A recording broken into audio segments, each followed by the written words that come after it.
Film की शुरुआत में हम सब अजय दीक्षित उर्फ अज्जू भाई से मिलते हैं, जो लखनऊ के बादशाह है। अज्जू भाई ना पुलिस ऑफिसर है, ना कोई फिल्म स्टार है, ना कोई नेता है, वो तो है सिंपल एक स्कूल टीचर।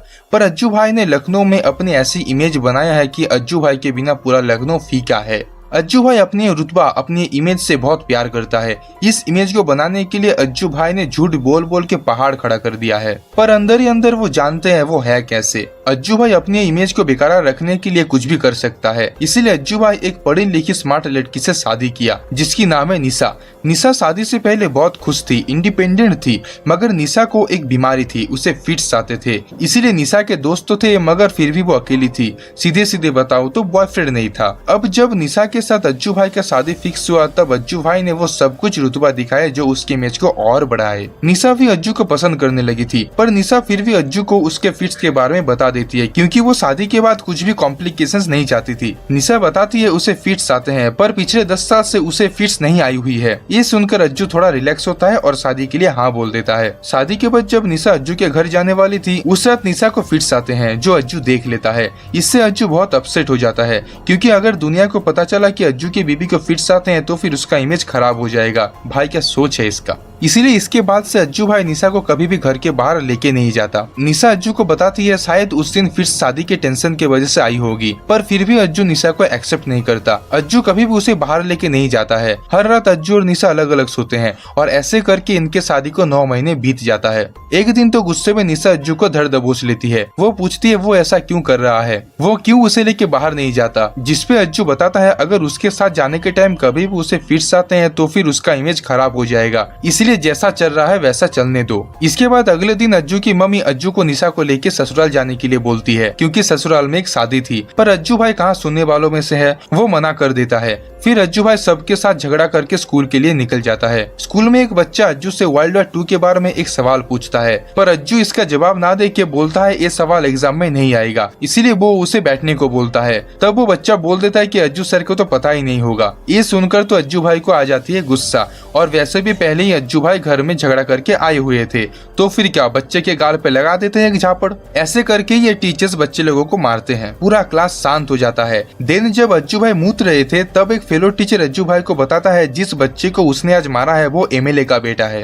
ये सुनकर अज्जू भाई की वहीं पे फटके 4 हो जाता है। इधर ये बात पूरे स्कूल में फैल जाता है कि अज्जू भाई ने एमएलए के बेटे को मारा है। अज्जू भाई टेंशन में पड़ जाता है, मारो और मासूम बच्चों को। अज्जू भाई के पिताजी भी अज्जू को कोई हेल्प नहीं कर पाते। फिर अगले दिन स्कूल में एमएलए सर आते हैं। स्कूल के प्रिंसिपल और अज्जू भाई दोनों एमएलए सर से माफी मांगते हैं, मगर एमएलए सर कहाँ सुनने वालों में से था। वो तो अज्जू भाई को सबक सिखाना चाहते थे। इसीलिए एमएलए सर अज्जू भाई को सस्पेंड करके उसके ऊपर एक डिसिप्लिनरी कमेटी बैठाने को बोलता है, जो कमेटी ये निर्णय लेगा कि अज्जू भाई इस स्कूल में पढ़ाने के काबिल है या फिर नहीं। ये बोलकर एमएलए सर तो निकल जाते हैं। इसके बाद अज्जू भाई दुख दर्द और पीड़ा में दारू पीने लगते हैं। अज्जू भाई अपने दोस्त विपिन को बोलता है उसे सिर्फ अपनी इमेज की पड़ी है, अगर वो खुद स्कूल से रिजाइन कर देता तो फिर उसके इमेज को कुछ फर्क नहीं पड़ता, लेकिन अगर वो स्कूल से निकाल दिया जाए तो फिर उसका सारा रुतबा जो उसने इतने सालों से बनाया है सब कुछ खत्म हो जाएगा। तभी दारू पीते पीते अज्जू भाई को आता है एक मस्त प्लान। वो विपिन से एक क्रिकेट टूर्नामेंट के बारे में पूछता है। असल में अज्जू भाई ने एक बार एक क्रिकेट टूर्नामेंट की सारी आयोजन किया था। ऐसा बंदोबस्त किया था कि सब लोग सिर्फ अज्जू भाई का ही नाम ले रहे थे। फिर अज्जू भाई विपिन से पूछता है उसे याद है अज्जू भाई ने कितने रन्स बनाए थे, जिसपे विपिन बताता है शायद 70-80 रन तो बनाए होंगे। ये सुनकर अज्जू भाई हंसने लगते हैं और बोलते हैं उसने सिर्फ 5 रन बनाए थे। तब अज्जू भाई अपना प्लान बताते हैं। वो बोलते हैं ऐसा माहौल बनाओ कि सब लोग सिर्फ माहौल की ही बात करें, आपके रिजल्ट को भूल जाए। और अज्जू भाई अभी यही प्लान को आगे बढ़ाएंगे। इसके बाद अज्जू भाई पहुंच जाते हैं प्रिंसिपल सर के पास और अपना मिसाइल से बॉम्ब गिरा देता है। अज्जू भाई बोलते हैं उसके इस सस्पेंशन के वजह से बच्चों को बहुत नुकसान हो रहा है। इस वक्त उसका वर्ल्ड वॉर 2 के बारे में पढ़ाने की बारी था, मगर ये तो हो नहीं सका। इसीलिए अज्जू भाई ने एक प्लान बनाया है। वो वर्ल्ड वॉर 2 की लोकेशंस में जाके इमोशन के साथ वीडियोस भेज के बच्चों को वर्ल्ड वॉर 2 पढ़ाएंगे। ये सुनकर प्रिंसिपल क्या मैं भी चौंक गया था, मगर मूवी है कुछ भी हो सकता है। प्रिंसिपल सर तो यकीन ही नहीं कर पा रहे थे। तब अज्जू भाई प्रिंसिपल सर को यूरोप जाने के सारे टिकट्स दिखाते हैं। अज्जू भाई ने सब कुछ करके ही मैदान में उतरे हैं। ये देखकर तो प्रिंसिपल सर भी मान जाते हैं।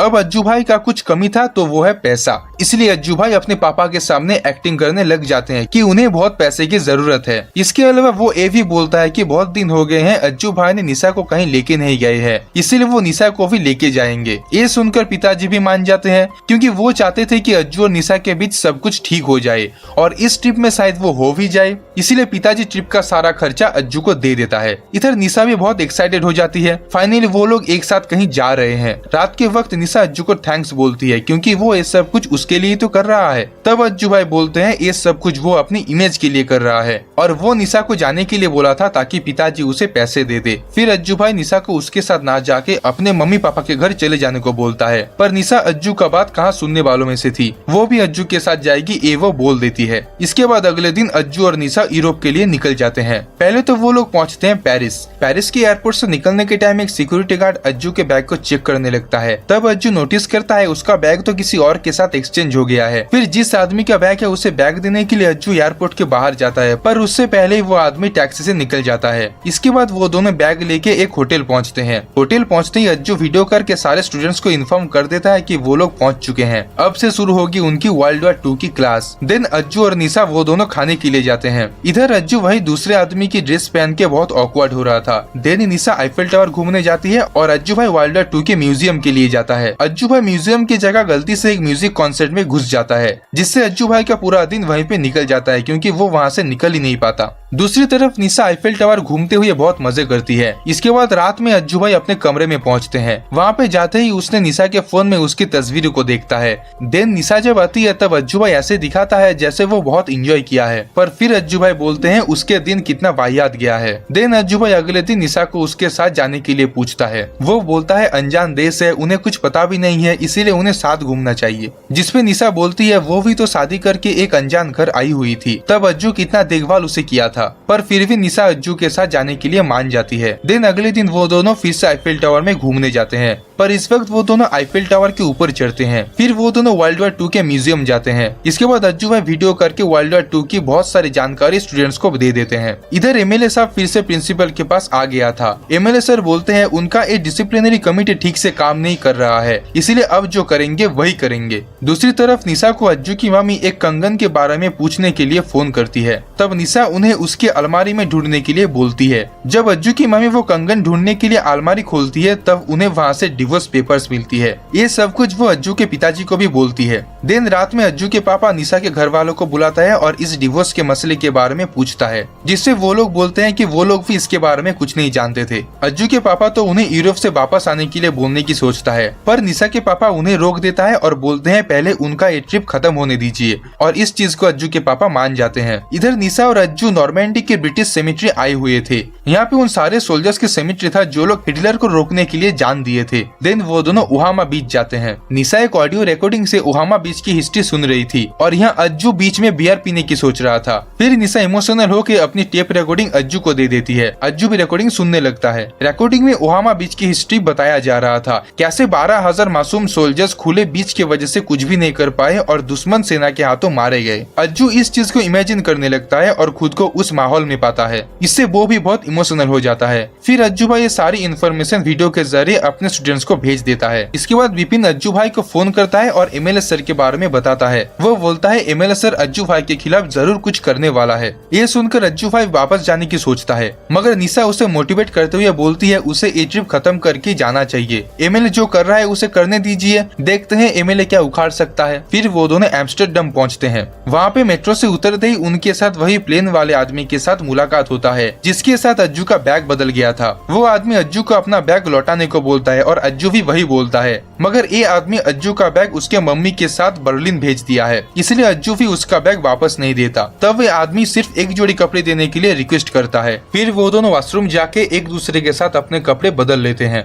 देन निशा और अज्जू होटल पहुँचते हैं। अगले दिन वो दोनों मिल के एन फ्रैंक के घर जाते हैं। वर्ल्ड वॉर 2 के दौरान जब यहूदियों को जर्मन सोल्जर्स मार रहे थे, तब एन फ्रैंक नाम की एक बच्ची अपनी फैमिली के साथ बचने के लिए इस घर में छुपी हुई थी। एन फ्रैंक उस टाइम सिर्फ 13 साल की थी और तब वो अपनी इस एक्सपीरियंस को एक डायरी में लिखना शुरू किया। देन वो दोनों एन फ्रैंक के हाइडिंग प्लेस को देखने लगते हैं। फिर अज्जू वीडियो करके सारी बातें अपने स्टूडेंट्स को बता देता है। इसके बाद वो दोनों वहाँ से निकल जाते हैं। एन फ्रैंक के घर से बाहर आने के बाद अज्जू निशा से पूछता है अगर ये उसका आखिरी दिन होता तो फिर वो क्या करना चाहेगी, जिसपे निशा बताती है वो एक सुंदर सा गाउन पहन के एक अच्छी जगह पे बियर पीती। देन वो लोग पास ही के क्लॉथ स्टोर जाते हैं। वहाँ पे निशा एक रेड गाउन खरीदती है और उसे पहन लेती है। ये देखकर तो हमारा अज्जू भाई वहीं पे पिघल जाते हैं। फिर अज्जू भाई भी अपने लिए एक सूट खरीदता है। देन वो दोनों एक बार जाते हैं और बैठ के मस्त बियर पीते हैं। 10-15 ग्लास बियर पीने के बाद दोनों मिलके डांस करने लगते हैं। ऐसे ही करके वो दोनों धीरे धीरे नजदीक आने लगते हैं और अपने बारे में और जानने लगते हैं। इसके बाद वो दोनों बर्लिन पहुंचते हैं। बर्लिन पहुंच के जब वो दोनों होटल में चेक इन कर ही रहे थे तब विपिन अज्जू को फोन करता है और वह बोलता है अज्जू और निशा की डांस करने वाली वीडियो वायरल हो गई है। सब लोग उनके डांस देख चुके हैं और अब पता नहीं इसको एमएलए सर कैसे लेंगे। ये सुनकर अज्जू भाई का सर गुस्से में फट जाता है। वो सीधा चला जाता है निशा को कन्फ्रंट करने के लिए। निशा बोलती है वो सिर्फ उनके एक अच्छे मोमेंट को शेयर करना चाहती थी, इसीलिए उसने उस वीडियो को अपलोड किया था। जिसपे अज्जू बोलता है वो यहाँ सिर्फ अपनी इमेज को क्लीन करने आया है,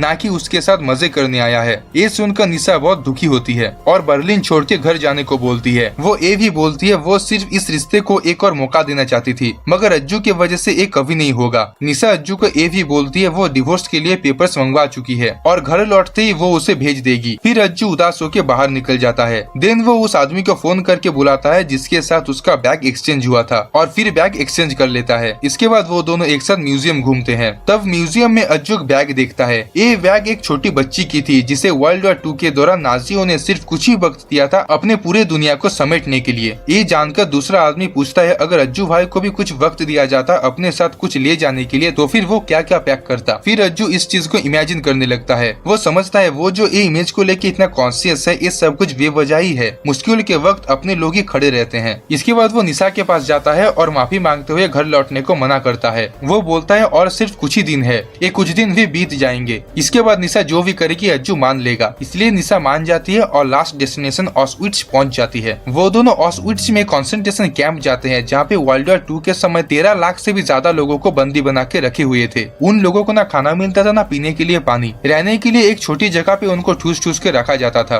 उन 13 लाख बंदी लोगों में से 11 लाख लोगों को मार दिया गया था, बाकी कुछ लोग ही सर्वाइव किए थे। रात में उनको पता चलता है उन्हीं सर्वाइव किए हुए लोगों में से एक आदमी वहाँ पे आया हुआ है, इसीलिए वो दोनों भी उस आदमी की कहानी सुनने चले जाते हैं। वो आदमी बताता है कैसे उन लोगों को वहाँ पे ट्रीट किया जाता था। वो आदमी और उसकी वाइफ को सिर्फ 1 घंटा दिया जाता था मिलने के लिए। तब वो आदमी समझ पाया था उसके जीवन में उसकी वाइफ का कितना बड़ा हाथ था। इन सारी बातों से अज्जू बहुत प्रभावित होता है। वो भी अपनी गलतियों को समझ पाता है जो उसने निशा के साथ किया था। अगले दिन वो दोनों कंसंट्रेशन कैंप की गैस चैम्बर जाते हैं जहाँ पे बंदी किए हुए लोगों को पेस्टिसाइड देके मार दिया जाता था। तब अज्जू भाई इस चीज को भी इमेजिन करने लगता है। वो देखता है उन दोनों को वहाँ पे बंद कर दिया है। अज्जू निशा के पास जाने की कोशिश करने लगता है उसे बचाने के लिए। तब अज्जू देखता है निशा नीचे लेट के कांप रही है, मतलब उसे फिट्स आई है। पहले तो अज्जू को समझ नहीं पा रहा था कि वो क्या करे, मगर फिर वो निशा के पास जाता है और निशा को संभालती है। कुछ समय बाद निशा ठीक हो जाती है। फिर अज्जू उसे लेके होटल जाता है और निशा का ख्याल रखता है और हम सब भी देखते हैं निशा और अज्जू के बीच बॉन्डिंग धीरे धीरे ठीक हो रही है। इसके बाद वो दोनों लखनऊ लौटते हैं। लखनऊ लौट के निशा एक गाड़ी में बैठती है पर अज्जू उसे रुक जाने के लिए नहीं बोल पाता। तब निशा ही घर जाने के लिए बोलती है। ये सुनकर अज्जू भाई एक बड़ा सा स्माइल करता है और दोनों मिलके घर पहुंचते हैं। अज्जू के मम्मी पापा भी खुश हो जाते हैं उन दोनों को एक साथ देख के। इसके बाद अगले दिन अज्जू स्कूल जाता है और एमएलए सर और प्रिंसिपल सर के सामने माफी मांगता है। वो बोलता है उसे पता है वो एक अच्छा टीचर नहीं है और बच्चे लोग उससे भी अच्छा टीचर डिजर्व करते हैं, इसीलिए वो रिजाइन दे रहा है। तब प्रिंसिपल एक एग्जाम के मार्क्स अज्जू को बताने लगता है। वो बोलता है एमएलए सर ने बच्चों से एक सरप्राइज टेस्ट लिया था, वो भी वर्ल्ड वॉर 2 के ऊपर। एमएलए सर देखना चाहते थे अज्जू भाई ने कितना पढ़ाया है और इस एग्जाम में सारे बच्चों ने पास किया है। देन एमएलए सर बोलते हैं वो चाहते थे कि इस स्कूल में एक अच्छा टीचर रहे और अज्जू से अच्छा टीचर और कोई नहीं है। ये बोलकर एमएलए सर अज्जू का रेजिग्नेशन लेटर फाड़ देते हैं। देन हमारा अज्जू भाई बाहर निकलते हैं जहाँ पे उसके सारे बच्चे उसके लिए वेट कर रहे थे। फिर अज्जू भाई उस बच्चे के पास जाता है जिसे उसने थप्पड़ मारा था। देन वो उसे सॉरी बोलता है और वो बच्चा हंस पड़ता है। इसके बाद अज्जू देखता है वहाँ पे निशा भी आई हुई है। फिर वो निशा को अपने बाइक में बैठा के वहाँ से निकल जाता है और यहीं पे ये फिल्म एंड हो जाती है। अभी आप बताएं आपको इस फिल्म की एक्सप्लेनेशन कैसी लगी। तो फिर आज के लिए बस इतना ही। मिलते हैं ऐसे एक नए मजेदार फिल्म के एक्सप्लेनेशन के साथ। जय हिंद, वंदे मातरम।